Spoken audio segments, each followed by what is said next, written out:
Olá, neste Cidadania eu vou conversar com o presidente do Instituto de Pesquisa Econômica Aplicada, Gessé de Souza. Olá, Gessé, tudo bem com você? Olá, Antônia. Seja bem-vindo aqui aos nossos estúdios. Bom, o IPEA é a fundação pública, a fundação do governo federal, que realiza os estudos que servem de base exatamente para o governo federal decidir quais serão as suas políticas, tanto sociais quanto econômicas. E o Gessé coordena o trabalho do IPEA nos últimos meses e hoje incorpora, personifica o IPEA. Gessé é sociólogo de formação e filósofo e polemista também, pelo que eu percebi no seu trabalho, não é isso? Exato, Antônio. Nessa entrevista, Gessé, a gente vai conversar especialmente sobre o livro A Ralé Brasileira, Quem é e Como Vive. Certo. Quer dizer, o nome, por si só, já é polêmico e um tanto provocativo. Exatamente. E não sem... Quer dizer, e ele foi propositadamente pensado nesses termos, né? Quer dizer, porque, obviamente, o nosso interesse aí não é insultar as pessoas que já são humilhadas no seu cotidiano, né? Mas é para chamar a atenção, né, para o abandono social de uma classe de excluídos, né, quer dizer, que entre nós nunca foram percebidas enquanto uma classe, ou seja, como tendo uma origem peculiar, uma reprodução no tempo e um futuro provável, né? Essa classe ela é normalmente percebida de modo muito fragmentário, né, e quase sempre de um modo estigmatizante, como, por exemplo, na luta entre polícia e bandido, etc., né? E o que nós procuramos fazer foi tornar visível, né? Quer dizer, é uma classe que existe entre nós há mais de 100 anos, acompanha todo o processo de modernização e urbanização do Brasil, né? No fundo, é a grande questão, tanto econômica quanto social brasileira, né?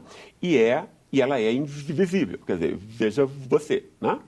Quando a gente fala em ralé, e a gente usa vulgarmente, popularmente, isso é ralé, mas de uma forma acadêmica não se usa um termo como esse. Você fala em classes A, B, C, Exatamente. D, E. Quem é a ralé? Quando a gente transfere para esse discurso acadêmico economicista, quem é a ralé? Quer dizer, veja bem, não é economicista, porque inclusive a gente não acha que a classe tem a ver com a renda, né? Então, um simples exemplo pode tornar isso claro, né? Por exemplo, se você tem um professor universitário que ganha 8, 9 mil reais, está entrando na carreira agora, e se você pega um trabalhador qualificado, digamos, da Fiat, em Betim, Minas, que ganha mais ou menos a mesma coisa, né? Essa pessoa vai ter uma escolha do companheiro distinta, a família vai ser distinta, o que ela lê, a concepção de mundo, o estilo de vida, o lazer. Elas vão, no máximo, com toda probabilidade, conversar sobre o futebol, uma com a outra, né? Ou seja, quando a gente fala de classe apenas por renda, no fundo a gente esconde muito mais do que a gente mostra, né? Como foi que nós pensamos a classe? Nós pensamos a classe a partir da socialização familiar, né? Os seres humanos, nós todos, né, somos o que somos, né, a partir do que nós aprendemos na família, basicamente imitando a quem a gente ama. Esse é o traço humano principal, né? A gente imita quem a gente ama, o pai e a mãe, ou quem representa esses papéis, né? E isso é extremamente importante porque isso implica você nascer com privilégio ou sem privilégio. Não perceber a importância da socialização familiar, né, é tornar a classe um conceito anódino, ou seja, ele não mostra o privilégio, né? Quer dizer, pense só na classe média, né? Quer dizer, o privilégio da classe média, que não é o mesmo privilégio das pessoas que têm muito dinheiro, porque aí o acúmulo do capital econômico, né? Qual é o grande privilégio da classe média brasileira, né? Ela compra o tempo livre dos filhos, né? O filho o filho pode se dar ao privilégio de apenas estudar, né? Ou seja, então ele pode acumular capital cultural importante, aprender línguas estrangeiras, depois entrar em escolas de grande distinção, renome, etc. E vão ficar com o quê? Os grandes cargos do mercado e do Estado, né? 20% do Brasil é essa classe média, ou seja, é privilegiada, né? Os 70% dos brasileiros que não são de classe média não são privilegiados e são desprivilegiados em alguma medida. A ralé fica embaixo desse campo. Né? Então, na verdade, o grande privilégio que você está falando é o contrário do que se tem dito ultimamente. O grande privilégio é ter uma família estruturada que possa fornecer você um modelo de cidadania? Em grande medida, sim, não apenas, né? Porque o que é uma classe? A classe, quer dizer, toda classe tem uma família, não existe a família, né? Tem uma família muito típica. Se a família de classe média ensina ao filho, né? Quer dizer, tem tempo, ensina ao filho o pensamento abstrato, capacidade de concentração, que são coisas que a gente imagina que sejam tão naturais quanto ter 2 olhos e 2 ouvidos. Não são. A capacidade de concentração, por exemplo, chegar na escola aos 5 anos, podendo aprender, né, é um privilégio de classe. A classe média tem isso. A ralé, né, não recebe esses estímulos, e não é por culpa das pessoas. Né? Essa classe ela foi abandonada, antes de tudo, pela sociedade. A sociedade brasileira, né? Quer dizer, e a classe média, como a classe dirigente, que ocupa os cargos mais importantes do mercado e do Estado. Né? Por exemplo, se imagina uma classe portadora da moralidade no Brasil, né? Entende? Quer dizer, quando ela, no fundo, ela condenou ao abandono parte expressiva da sociedade brasileira, né? E ela explora o trabalho dessas pessoas, né? Era exatamente isso que eu queria perguntar. Uhum. Por que a classe média abandona, então, essa classe que lhe é, teoricamente, inferior? Uhum. Porque para poder explorar o trabalho? Quer dizer, essa é uma ótima questão. Vamos só ver, quer dizer, de que modo a ralé é construída nessa socialização familiar rapidamente. Né? Ou seja, ela não recebe os estímulos, por exemplo, para a capacidade de concentração, para a disciplina, para o autocontrole, porque isso são formas invisíveis dadas antes pelo exemplo de pai, mãe, etc., de quem cumpre esse papel, né? Muito mais do que por discursos. Né? Quer dizer, as crianças não aprendem com discurso, aprendem com exemplo. Né? E aí, quando a criança da ralé chega na escola, ela não consegue aprender. Por exemplo, a gente via nas entrevistas os adultos relembrando o tempo da escola, dizia, eu ficava olhando a lousa 2 ou 3 horas sem conseguir aprender. Você ficar olhando a lousa 2 a 3 horas sem conseguir aprender, porque você não tem capacidade de concentração. Né? E aí você vai sair dessa escola como pouco mais do que um analfabeto funcional. Né? E no mercado de trabalho você não vai conseguir aceder aos grandes, quer dizer, aos melhores empregos, ou mesmo até aqueles que são medianos. Né? Você não entra no mercado de trabalho competitivo, basicamente. Você está fora do mercado, no fundo. Né? Aí você é explorada como? Porque a sociedade moderna, o capitalismo, exige que haja incorporação de conhecimento, né? Quer dizer, médico, engenheiro, formas técnicas, etc., para que você possa ter os bons empregos, mesmo os médios. Né? Quando você não tem incorporado conhecimento escolar, né, você fracassa no mercado de trabalho. Aí você é explorado como?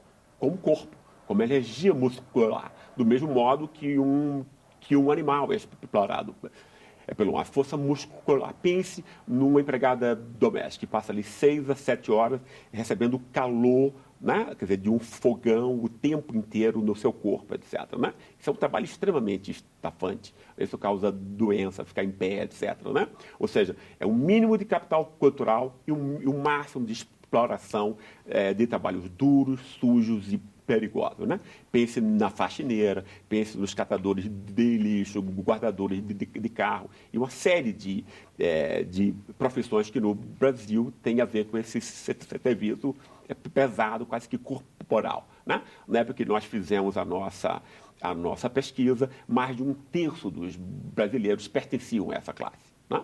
E ela é explorada pela classe média, ou seja, ela poupa tempo, por exemplo, ao cuidar das crianças da classe média, né, da comida da classe média, ela poupa tempo da classe média.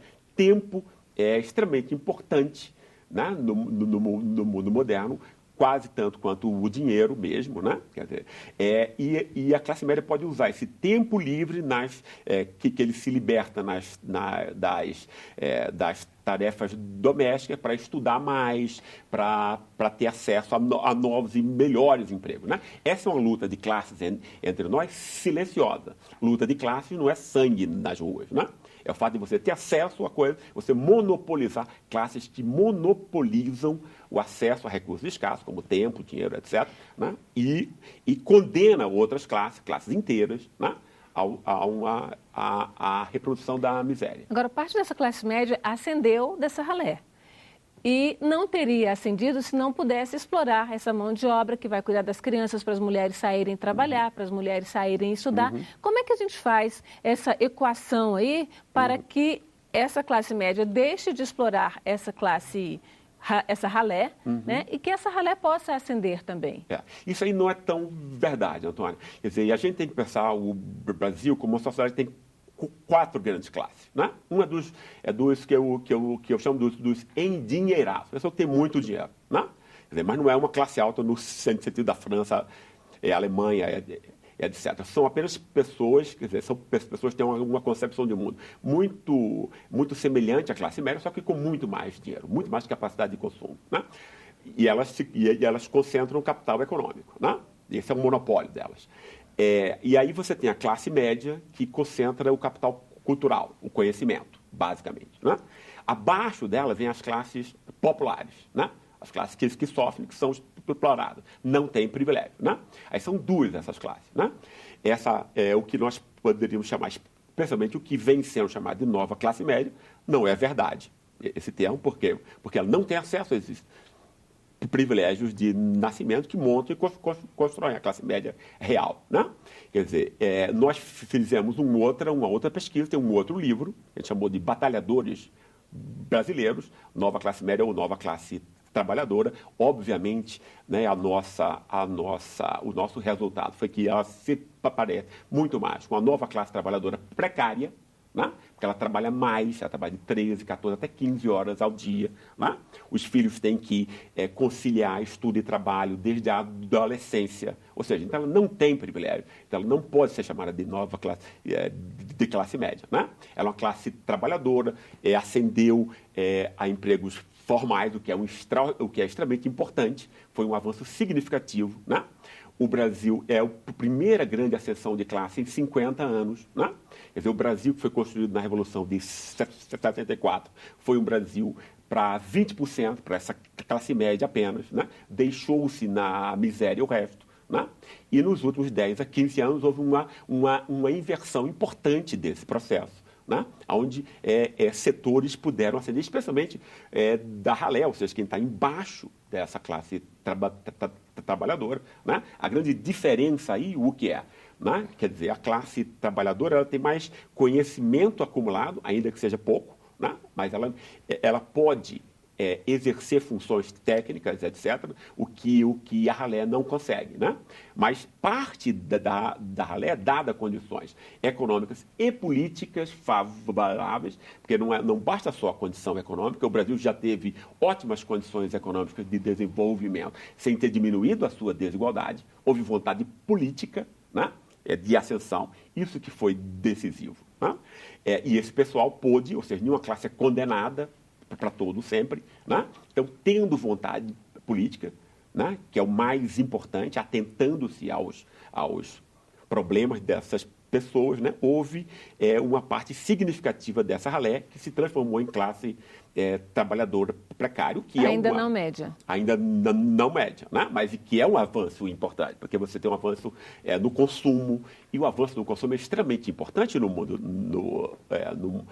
na sociedade moderna, né? Ou seja, você tem acesso aos bens materiais que tornam a vida mais fácil, né? E como é que você faz a transição dessa ralé para a trabalhadora, dessa trabalhadora para a média? Quer dizer, como é que você faz uma ascensão social, uma maior igualdade social no Brasil? Na nossa pesquisa, o que a gente viu que isso tinha grande a ver. Isso tinha, em parte, isso tinha a ver com a facilidade de crédito, a mudança, né? Quer dizer, que essa aí é internacional. Essa classe não existe só no Brasil, ela existe na Turquia, na Índia, etc. Ou seja, em todos os grandes países, tem grandes contingentes populacionais, com gentes dispostas a fazer de tudo, né? Quer dizer, por um preço pequeno, né?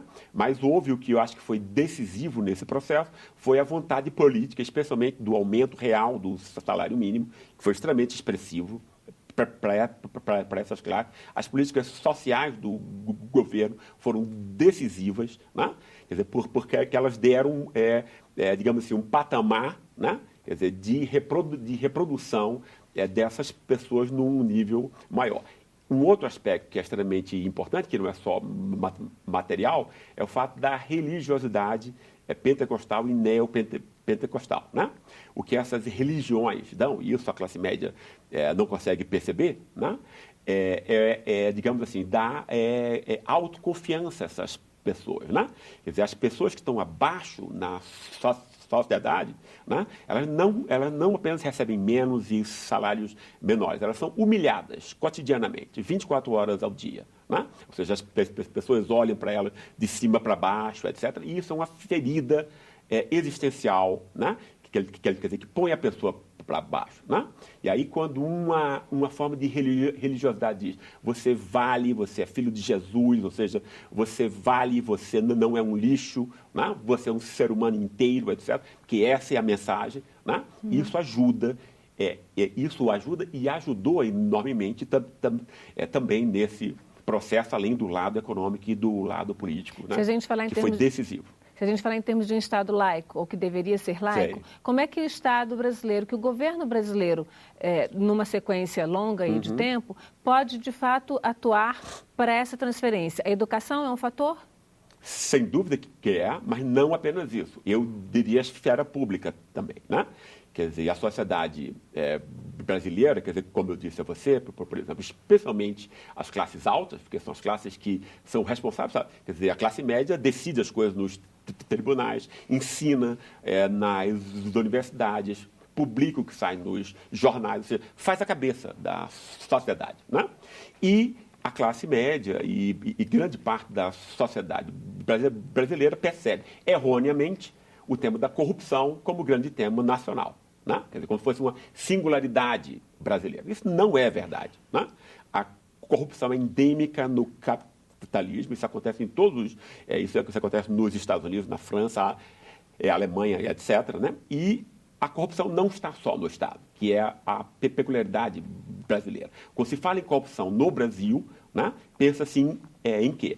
Em uma demonização do Estado. Quer dizer, o mercado é sempre virtuoso, é um céu, é um paraíso, né? Entende? Quer dizer, isso serve para quê? Né? Quer dizer, e a classe média que acredita nisso, né? Ou seja, ela se põe como a agente moral desse processo. Ela vai fazer a limpeza, etc. Entende? Ou seja, então o mal é expulso no Estado, nos políticos e na política, e ela própria não vê, por exemplo, o trabalho sujo que ela realiza ao explorar os mais frágeis entre nós, né? Ou seja, a classe média ela está dentro dessa disputa, se põe como moral, né? Entende? Mas no fundo ela está fazendo o quê? Ela está enfraquecendo o Estado ao demonizá-lo e dizer que ele é ineficiente e corrupto enquanto tal, né? Então ela abre espaço, né, para políticas como privatização de todas as riquezas nacionais, porque se o Estado é ineficiente e corrupto, então nada deve estar sob a sua égide, né? Entende? Quer dizer, essa manipulação do tema da corrupção nunca é percebida, né? Isso tem que ser percebido, né? Ou seja, uma sociedade tem que aprender, né? Essa filosofia de que o Estado tem que ser mínimo, né? Do Estado mínimo, Perfeito. E que o capital vai resolver, que o mercado, a entidade de mercado vai resolver tudo, é a base aí dessa sociedade. É a base do consenso da sociedade e que é um consenso extremamente falso, né? Quer dizer, porque o mercado jamais resolveu problema nenhum, né? Quer dizer, especialmente, basta conhecer a história, né? Todas as vezes em que as classes populares no Brasil tiveram alguma ajuda, e elas representam 70%, ou seja, a maioria, né? Isso teve a ver sempre com a ação do Estado, né?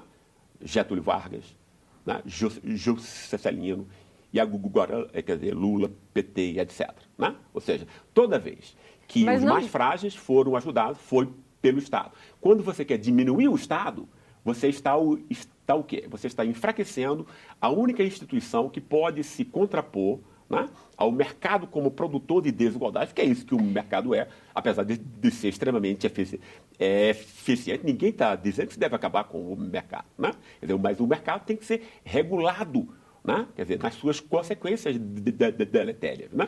Como é que você resolve a questão? Que não dá para negar que existe corrupção, claro. Mas ela existe no Estado, no governo, e ela existe também na iniciativa privada. Como é que você resolve que você faz um governo sem tanta corrupção? Quer dizer, aí eu acho que a gente deve separar as coisas. Obviamente, né? Quer dizer, é uma virtude republicana a transparência, seja nos negócios públicos, seja nos negócios privados. Né?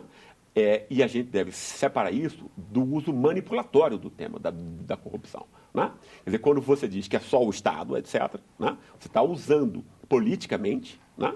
Quer dizer, a demonização do Estado, porque o Estado vai representar, dentro dessa luta de classe, que não tem a ver com sangue, não tem a ver, entende? As pessoas pensam em luta de classe, tal, sangue, gente matando, não. É recursos que são postos para 1%, para um punhado de pessoas, ou se esses recursos vão servir, né, para que pessoas que quase nunca tiveram nada possam ter um mínimo de educação decente, saúde decente, etc, etc. Isso só é possível com um Estado forte, é isso. Mas como é que você garante à classe média que ela não vai perder os privilégios que ela já tem, que é o privilégio de educar seus filhos nas escolas que achar convenientes, de ter o tempo para o estudo, para o lazer? Quer dizer, como é que você vai convencer essa classe média que tem isso, que ela não vai perder isso, se a ralé também começar a ter esses benefícios, esses privilégios? Mas ela não perde, né? Quer dizer, isso foi mostrado pela recente ascensão desses setores da própria ralé na classe trabalhadora, ou seja, aumentou o mercado brasileiro,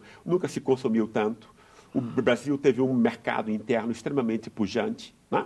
Ou seja, as pessoas começaram a estudar mais, a aumentar, porque o que se quer é que o Brasil não seja apenas um exportador de matéria-prima, como tem sido a sua condenação histórica, né? Ele tem que preparar o seu povo, né? E esse povo tem que ser mais educado, né? Quer dizer, e houve um aumento significativo disso. Você precisa ter recursos e você precisa ter um consenso social montado em quais são as questões mais importantes, né? O uso, quer dizer, a prova de que a corrupção é usada como uso manipulatório tem a ver não só com o uso extremamente seletivo, ela vale para algumas coisas, para alguns partidos, para alguns políticos, e não vale para outros, né? Isso é óbvio, né? Mas também com o fato de que a classe média, né, ela paga os carros no Brasil, a taxa de lucro no Brasil, por exemplo, isso tem a ver com o mercado, né? É muito mais alta do que em outros lugares, a taxa de juros é muito mais cara, isso tem a ver com o mercado, é muito mais caro do que em outros lugares, ou seja, a classe média, né, quer dizer, os bens e serviços no Brasil são geralmente muito mais caros e muito menos eficiente. Mas isso tem a ver com o mercado ou com a falta de Estado que controla o mercado?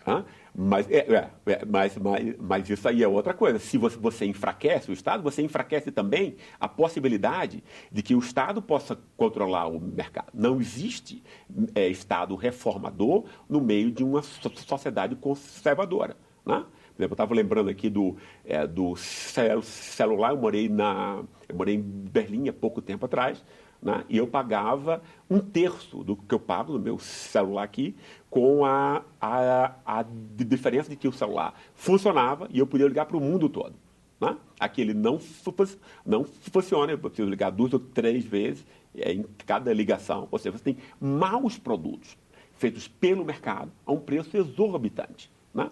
E a classe média, ela é cega a isso, ela não percebe isso, né? Ou seja, ela é acrítica com relação a um mercado que é expoliador em grande medida, né? Entende? E enfraquece o Estado e enfraquece a forma, quer dizer, formas de controle estatais, ou seja, públicas, né, sobre empresas do mercado, né? Saída para esse paradoxo da classe média, então? Eu acho que tem que ter não só processo educativo, mas tem que ter o quê? Eu acho que não existe sociedade moderna sem uma esfera pública que haja discussão, né? Tão importante quanto o voto, né? Quer dizer, democracia é baseada em 2 coisas, basicamente. O voto, obviamente, né? Mas o acesso à informação plural, né? Sem informação plural, esse voto é ineficaz, né? Eu acho que nós precisamos ainda avançar muito nisso. José, muito obrigada pela sua presença aqui no Cidadania. Obrigado a você, Nosso tempo Antônio. acabou, infelizmente. Tá. Bom, nós agradecemos a você, telespectador, que nos acompanhou até aqui e aguardamos os seus comentários, as suas críticas. Se você quiser entrar em contato conosco, ligue 0800 61 2211, o telefone do Alô Senado. Ou então, pela nossa página na internet, www.senado.leg.br/TV. Neste site você também pode rever este ou qualquer um dos nossos programas. Até a próxima.